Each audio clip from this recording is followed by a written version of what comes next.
Assalamualaikum warahmatullahi wabarakatuh. Apa kabar anak-anak semuanya?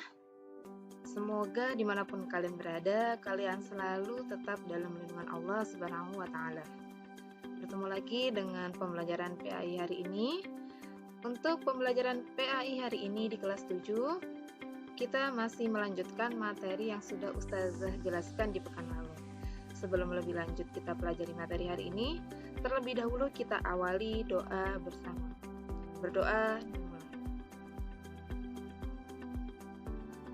Alhamdulillah kita sudah mengawali hari ini dengan berdoa bersama. Semoga ilmu yang kita pelajari hari ini bisa bermanfaat.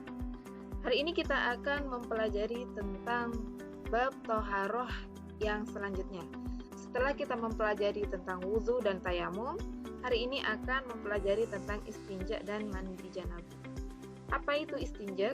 Apa itu mandi janabah? Nanti akan dipelajari di materi hari ini. Yang pertama kita akan pelajari adalah tentang istinja terlebih dahulu. Mengenai pengertian istinja ini bisa ditinjau dari dua. Yang pertama adalah pengertian secara bahasa.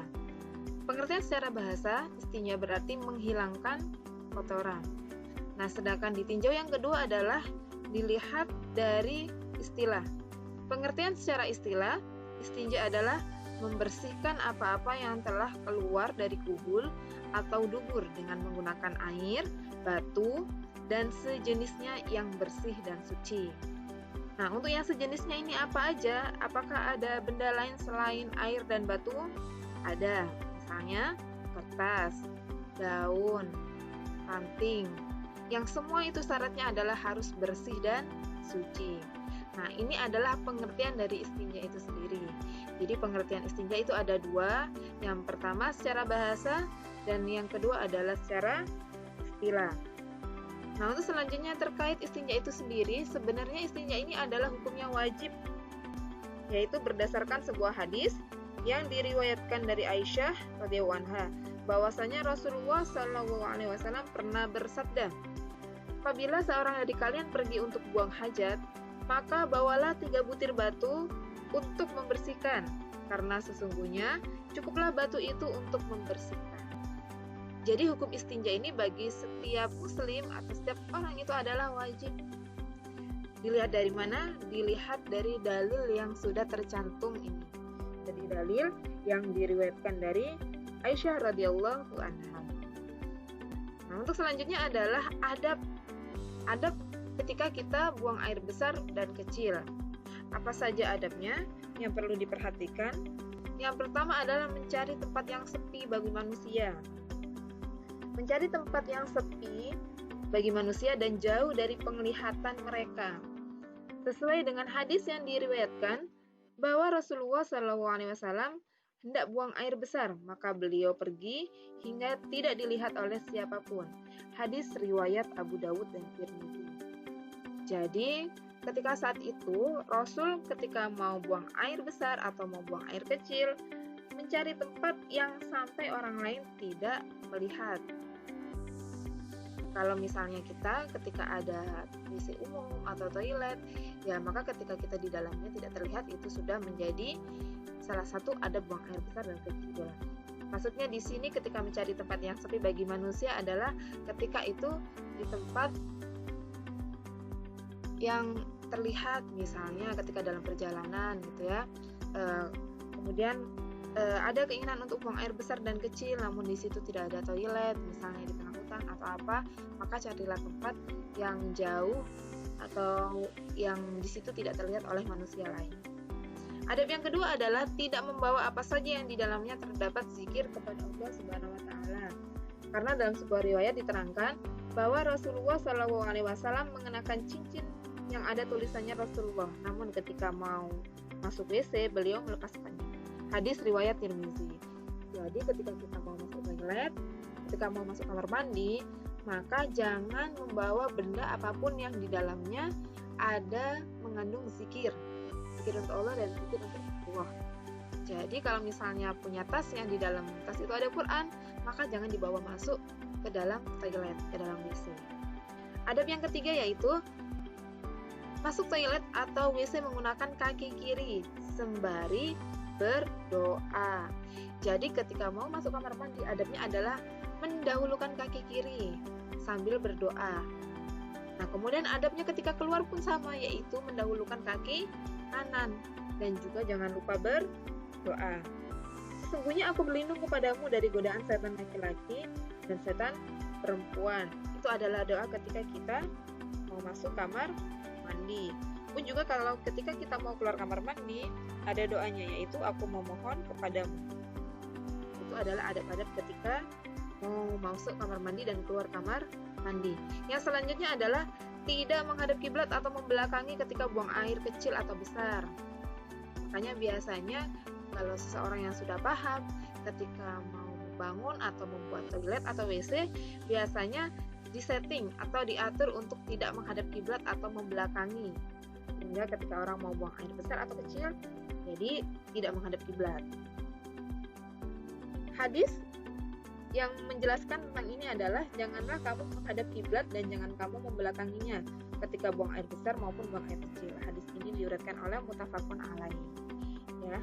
Adab selanjutnya adalah tidak buang air di tempat berteduhnya manusia dan juga tidak di jalanan, tidak di tempat yang di situ ada mata airnya, dan juga tidak di tempat yang pohon sedang berbuah. Rasulullah SAW pernah bersabda, jauhilah buang air hajat di 3 tempat, yaitu di aliran air, di tengah jalan, dan juga di tempat yang untuk berteduh. Hadis riwayat Hakim. Nah, ini adalah adab yang kesekian kali, bahwasanya kita tidak boleh buang air di tempat yang di situ banyak bermanfaat untuk orang lain. Misalnya di tempat di bawah pohon yang rindang, yang tempat untuk berteduh, maka kita tidak diperbolehkan untuk buang air besar atau kecil di situ. Atau misalnya juga di aliran air bersih, itu tidak boleh, atau di tengah jalan, ya. Dan adab selanjutnya adalah tidak berbicara ketika sedang buang air besar. Hendaklah masing-masing, ini hadis riwayat hadis Rasulullah, ya. Rasulullah pernah bersabda, jika 2 orang buang air besar, hendaklah masing-masing dari keduanya bersembunyi agar tidak terlihat satu sama lainnya, dan hendaknya tidak saling bercakap-cakap karena Allah membenci hal tersebut. Jadi kalau misalnya kalian di toilet, di kamar mandi, dan bareng-bareng dengan teman, maka janganlah berbicara, janganlah ngobrol yang itu tidak penting. Kalaupun sangat urgent untuk berbicara, maka seperlunya saja dan segera untuk keluar dari kamar mandi atau WC. Ya, jadi jangan ketika buang air besar atau buang air kecil malah ngobrol dengan teman di sampingnya atau dengan teman yang ada di dalam WC atau kamar mandi.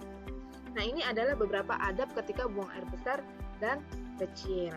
Untuk selanjutnya, tata cara istinja. Tata cara bagaimana seseorang ketika sudah selesai membuang air besar dan buang air kecil, yaitu mengambil air dengan tangan kanan dan mencuci kemaluan pada lubang tempat keluarnya kotoran tadi, atau seluruh kemaluan jika keluarnya itu adalah mazi. Kemudian mencuci kubul atau dubur memakai air dengan tangan kiri. Ini adalah tata cara seseorang ketika setelah melakukan buang air besar atau kecil, atau ketika ada sesuatu kotoran yang keluar dari 2 jalan. Apa itu 2 jalan? Yaitu kubul dan dubur. Jadi ada tata caranya bagaimana kita membersihkan kemaluan kita ketika ada kotoran, atau tata cara ketika beristinja. Nah, untuk selanjutnya adalah bab tohara, yang selanjutnya adalah tentang mandi janabat. Nah, kalau misalnya kita kemarin mengenal wudhu dan juga tayamum, ya, wudhu adalah cara bagaimana seseorang bersuci dari hadas kecil. Nah, kalau hadas besar, bagaimana cara bersucinya? Cara bersucinya yaitu dengan mandi janabat. Kalau misal tidak ada air, kayak mana cara mandinya? Maka bisa diganti dengan tayamum, karena tayamum bisa menggantikan wudhu dan juga mandi janabat. Nah, pertama kita pelajari adalah tentang pengertian mandi janabat terlebih dahulu. Apa itu mandi janabat? Mandi janabat adalah meratakan air ke seluruh tubuh dengan tujuan untuk menghilangkan hadas besar. Ya, jadi ini ya poinnya, menghilangkan hadas besar. Karena hadas kecil bisa dihilangkan dengan wudhu, maka hadas besar dihilangkannya dengan cara mandi janabat. Tidak cukup hanya wudhu.